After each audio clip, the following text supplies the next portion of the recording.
Assalamualaikum warahmatullahi wabarakatuh. Nama saya Witri Pertama.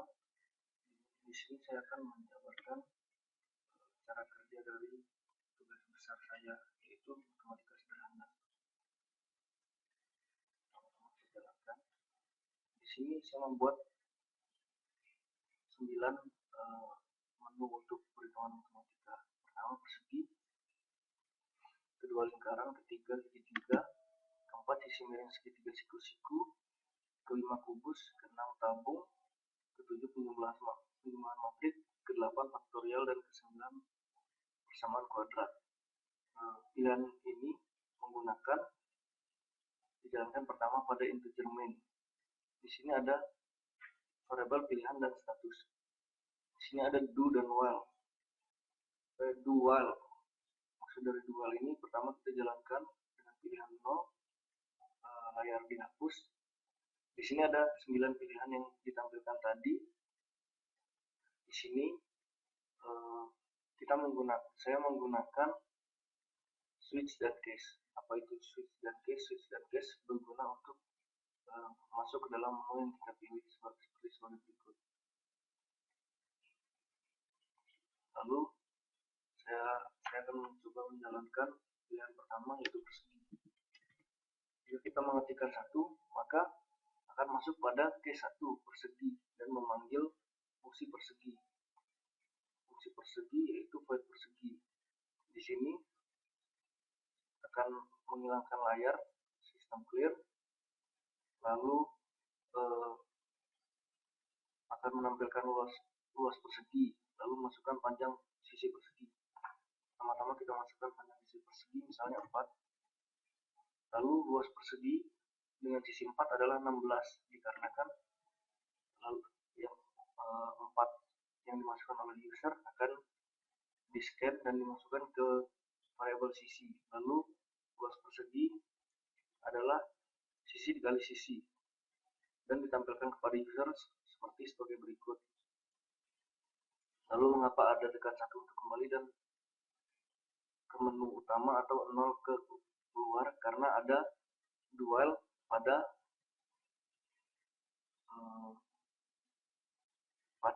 integer main.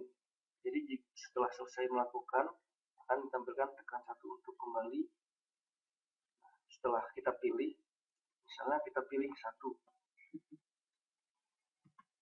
maka akan kembali kepada menu berikutnya.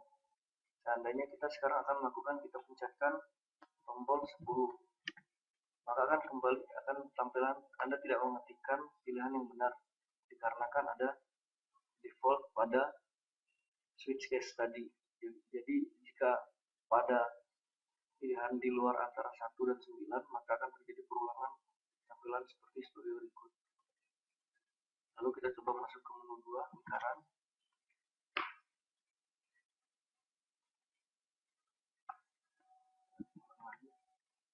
Coba kita masuk ke menu 2. Di sini ada lingkaran. Di sini ada variabel jari-jari, luas lingkaran, dan keliling lingkaran. Di sini akan muncul pertama lingkaran, lalu masukkan jari-jari lingkaran, dan setelah tidak dimasukkan maka akan masuk pada variabel jari-jari. Terdapat perhitungan luas lingkaran, yaitu 22 dikali R per 7, dan keliling lingkaran 22 dikali 2 dikali jari-jari per 7. Setelah itu akan tampilkan kepada user hasilnya dengan 2 angka di belakang koma. Coba kita lakukan. Masukkan jari-jari lingkaran, misalnya kita masukkan 5. Maka luas lingkaran dengan jari-jari 5,0 adalah 78,57 dan kelilingnya adalah 31,43. Setelah itu kita pencet satu lagi untuk menu selanjutnya, segitiga. Kita pilih misalnya nomor 3, yaitu segitiga, maka akan masuk pada fungsi segitiga. Fungsi segitiga adalah sebagai berikut. Luas segitiga, masukkan alas segitiga, dan dimasukkan alasnya lalu ke dalam variabel alas, dan setelah itu meminta tinggi, lalu dimasukkan tingginya ke dalam variabel tinggi,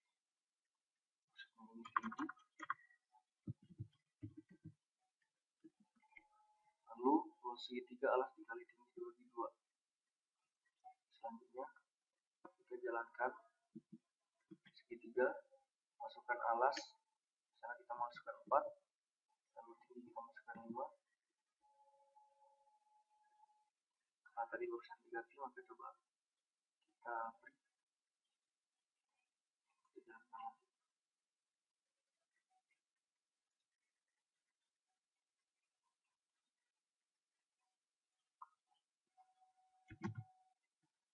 masukkan alas segitiga, masukkan 4, tinggi segitiga 5, maka luas segitiga dengan alas 4 dan tinggi 5 adalah 10.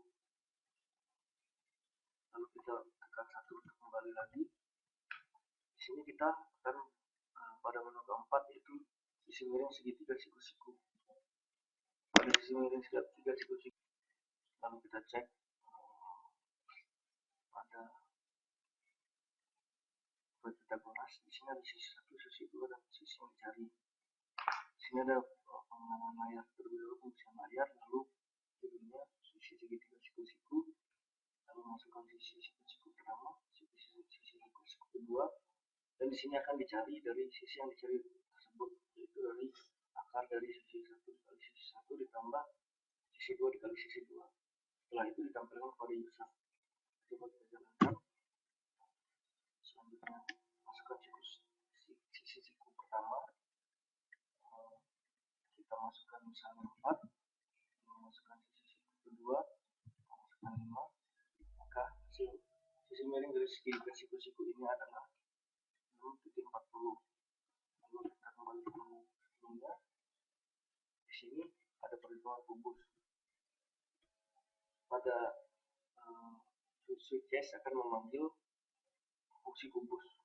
Di sini pada kubus ada sisi, luas kubus, dan volume kubus. Maka yang dicari adalah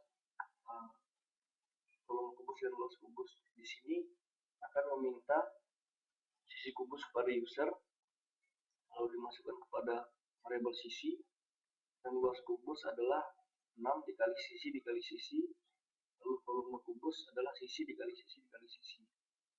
Lalu ditampilkan kepada user, luas kubus dengan sisi yang dimasukkan user adalah hasil dari luas kubus dan volumenya, hasil dari volume kubus. Maka coba kita jalankan kubus. Di sini masukkan panjang sisi kubus. Sekarang coba kita masukkan 5. Maka luas kubus dengan sisi 5 adalah 150 dan volumenya adalah 125. Selanjutnya tabung. Pada tabung, pada switch case akan memanggil fungsi tabung. Di sini ada jari-jari, ada variabel jari-jari, tinggi, luas tabung, dan volume tabung. Pada saat masuk ke dalam sini, layar akan di clean seperti sebelumnya, lalu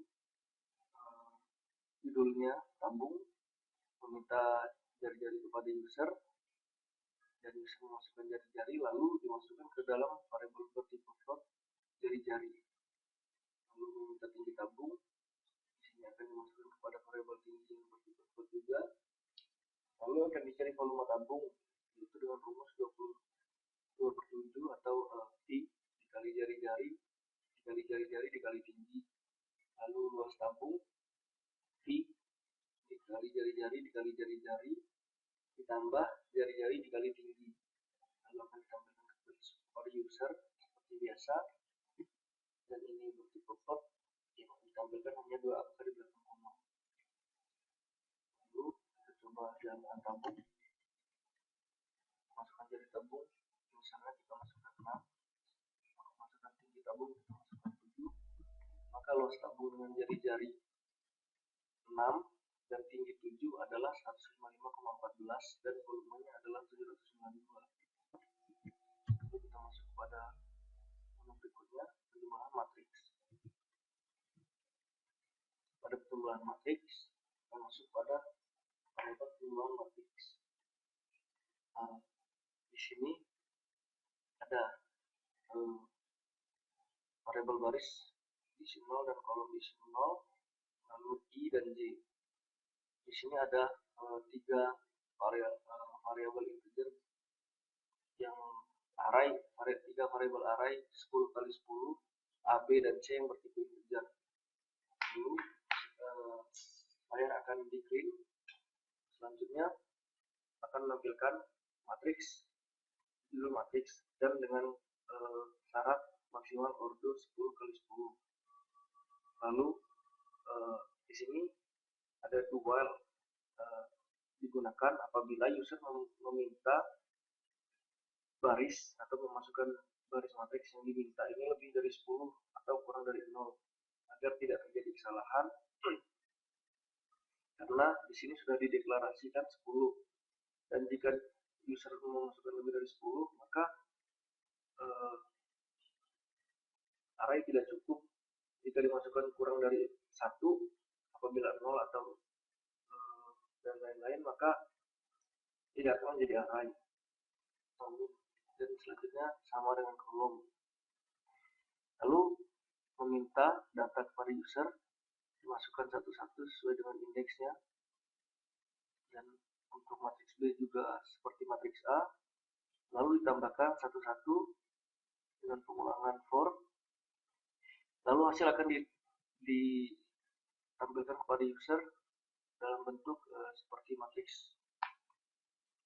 Selanjutnya coba kita masukkan banyak matriks, misalnya barisnya 2, kolomnya 3. Kita masukkan misalnya 2, 3, 4, lalu 4, 5, 6, 5, 6 tadi. Selanjutnya 7, 6, 5, lalu 9, 8, 3. Hasilnya akan ditampilkan seperti matriks seperti berikut. Hasil dari pertambahan matriks ditampilkan seperti matriks. Lalu kita kembali ke menu utama. Selanjutnya faktorial. Pada faktorial ini berbeda dengan yang lainnya yang bertipe void. Kali ini saya menggunakan fungsi bertipe integer dengan hasil return, dan fungsi ini bersifat rekursif. Apa itu rekursif? Yaitu memanggil dirinya sendiri. Pertama-tama kita deklarasikan variabel faktor, lalu dibersihkan, lalu ditampilkan judulnya, dan meminta masukkan nilai untuk difaktorialkan, lalu diambil dan dimasukkan ke dalam faktor, lalu kita tampilkan kepada layar hasil dari misalnya kita masukkan 6 faktorial dan lalu menghasilkan hasilnya. Di sini ada faktor, menampilkan variabel faktor, dan di sini ada memanggil fungsi faktorial dengan dipilihnya diparsingnya variabel faktor tadi, sehingga masuk pada fungsi faktorial. Di sini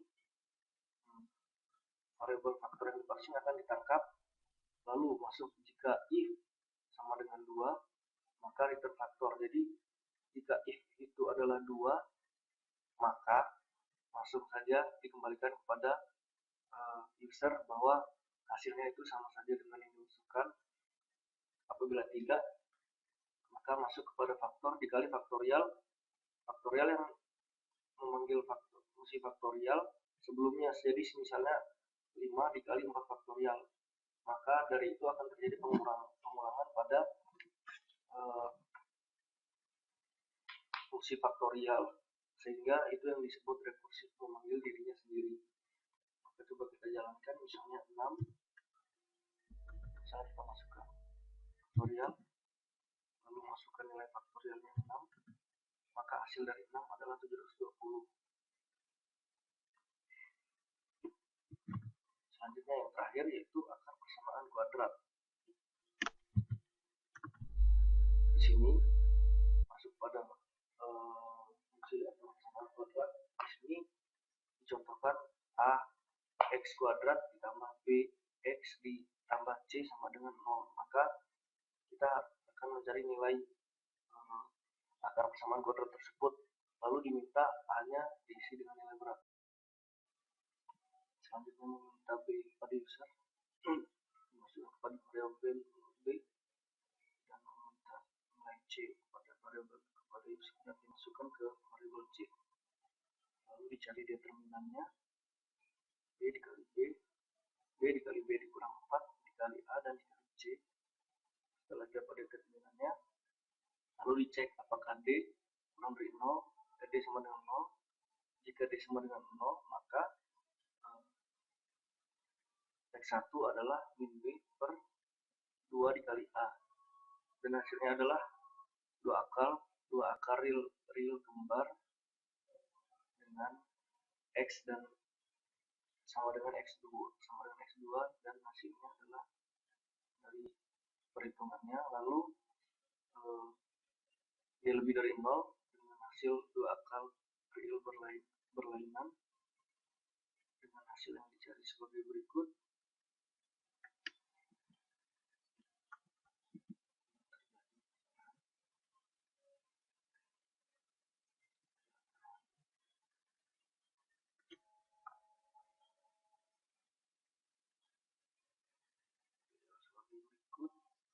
Dan hasilnya ditampilkan.